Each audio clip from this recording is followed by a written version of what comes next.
अंकित और अनु भाई बहन थे। माँ बाप के देहांत के बाद बड़ी बहन अनु ने दिन रात मेहनत करके अंकित की देखरेख की और उसे पढ़ा लिखा कर पैरों पर खड़ा किया था। दोनों भाई बहन खुशी खुशी रह रहे थे। एक दिन, दीदी मुझे जॉब मिल गई है।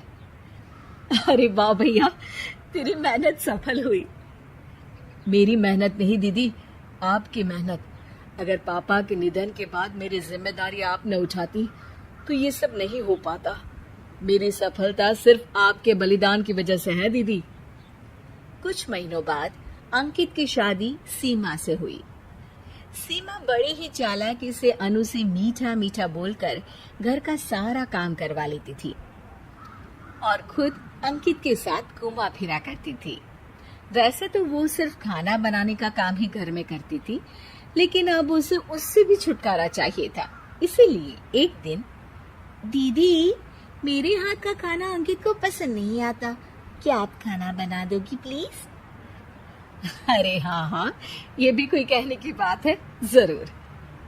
सीमा इस बात से मन ही मन बड़ा खुश होती है और अगले दिन के झाड़ू पोछे के काम से छुटकारा पाने के लिए एक और तरकीब लड़ाती है। हॉल में जोर जोर से कराहने लगती है। उसके कराहने की आवाज सुनकर अनु हॉल में भागती हुई आती है। क्या हुआ सीमा? दीदी लगता है मेरी कमर अकड़ गई है। वो क्या है ना, मुझे झाड़ू पोछा करने की आदत नहीं है ना। मेरी मम्मी पापा ने मुझसे कभी ये काम नहीं करवाया। अरे कोई बात नहीं, झाड़ू पोछा ही तो है, मैं कर लिया करूंगी। ऐसे ही धीरे धीरे सीमा ने घर के सारे कामों का बोझ अनु पर डाल दिया। घर का सारा काम अनु करती थी, फिर भी सीमा को अनु से छुटकारा चाहिए था। इसलिए एक दिन वो अंकित के ऑफिस से लौटने से ठीक पहले ढेर सारे कपड़े लेकर धोने का नाटक करने बैठ जाती है। अरे सीमा, इतने कपड़े? अब क्या करूं, अकेली पड़ जाती हूँ, करना तो मुझे ही है ना। अरे दीदी से मदद ले लेती। अच्छा, ताकि सारा जमाना कहे कि भाभी बड़ी ननद से काम करवा रही है। और वैसे भी दीदी ने तो साफ कह रखा है मुझे कि तुम आज जो भी हो सिर्फ उनकी वजह से हो, इसीलिए अगर उनकी बनाए इस घर में रहना है तो काम करना ही पड़ेगा। ये सब सुनकर अंकित को बहुत गुस्सा आ गया। उसने अनु को बुलाकर कहा, दीदी ये घर पापा ने बनाया था और इसमें मेरा भी हिस्सा है और मुझे वो चाहिए।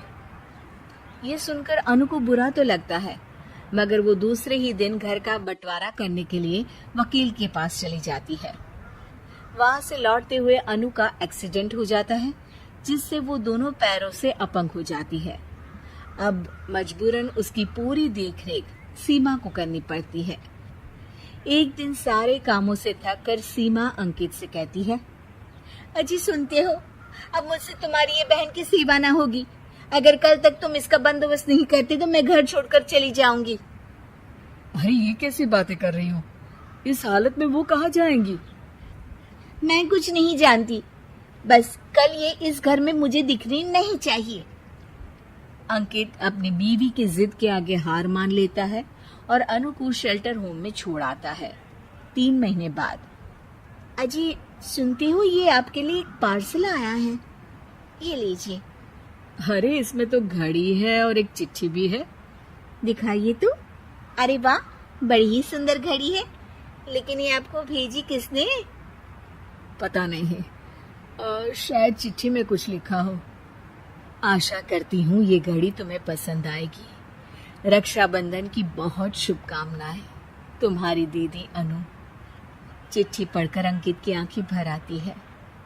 मैं दीदी को लेने जा रहा हूँ सीमा। अरे घड़ी भेज तो दी उन्होंने, अब क्यों जाना उनके पास? देखा सीमा, दीदी हमसे दूर जाकर भी हमारे बारे में ही सोचती है और एक हम है जो उनकी सेवा से बचने के लिए उन्हें शेल्टर होम छोड़ा है। तुम्हारी बातों में आकर मुझसे ये क्या पाप हो गया। मैं जा रहा हूँ दीदी को लेने, और जब मैं वापस आऊं तो तुम मुझे हमारे घर में मत दिखना। इतना कहकर अंकित अनु को लेने निकल जाता है। वहां पहुंचकर, दीदी मुझे माफ कर दो, मैं तुम्हें लेने आया हूँ। भाई आज तो राखी है, आज तो मैं मना कर भी नहीं सकती। दोनों घर पहुंचते हैं। अरे सीमा, तुम अभी तक यहीं हो? निकल जाओ इस घर से। अरे वाह अंकित, फिर वही गलती कर रहे हो तुम।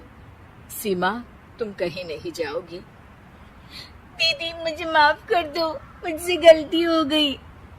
सीमा, आज ये समय माफी मांगने का नहीं है, राखी की तैयारी करने का है। चलो तैयार हो जाओ, तुम्हारे भैया के घर भी तो जाना है ना। ये सुन सीमा अनु के गले लग जाती है।